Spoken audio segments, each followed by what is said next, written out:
Global Crime Watch. What the world is facing right now. Crime across the world is changing, not disappearing.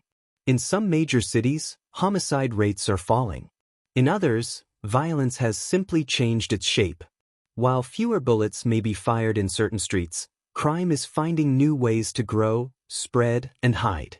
Across parts of the United States, cities like New York, Chicago, and San Francisco have reported significant drops in violent crime. These declines are real, but they do not tell the whole story.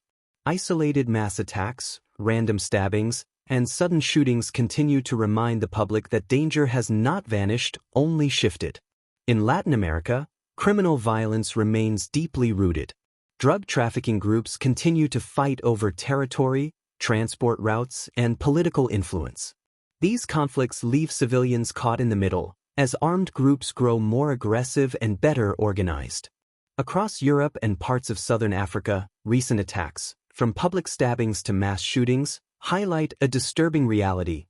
Modern violence is often unpredictable, fast, and devastating, even in places once considered safe. But the most explosive crime trend today is not happening in the streets. It is happening online. Cybercrime is now one of the fastest-growing crimes on the planet. Scammers, hackers, and digital fraud networks operate across borders, targeting victims through crypto schemes, phishing attacks, identity theft, sextortion, and AI-powered deepfake scams. In many cases, victims lose everything within minutes, without ever seeing their attacker. Organized crime is also evolving. Criminal syndicates are no longer local operations. They traffic drugs across continents, export stolen vehicles overseas, launder money digitally, and recruit globally. In some countries, governments respond with aggressive crackdowns and mass arrests. In others, criminal networks continue to expand where institutions are weak. Terrorism and extremism have not disappeared either, they have transformed.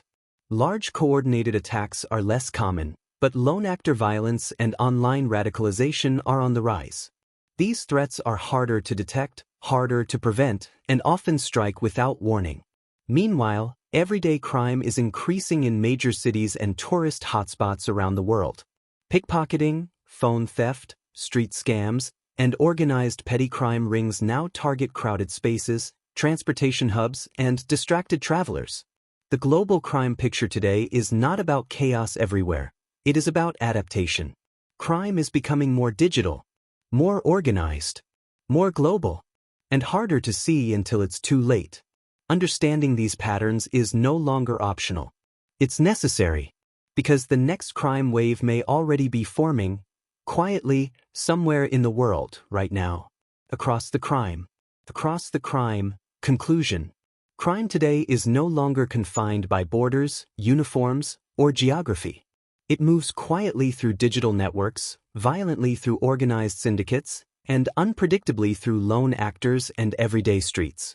While some regions report falling violence, others face evolving threats that are harder to detect, harder to stop, and more global than ever before. The world is not becoming crime-free. Crime is becoming smarter, faster, and more connected. Understanding these patterns is the first step toward awareness, prevention, and accountability. This is the reality of crime in our world today. Across the crime.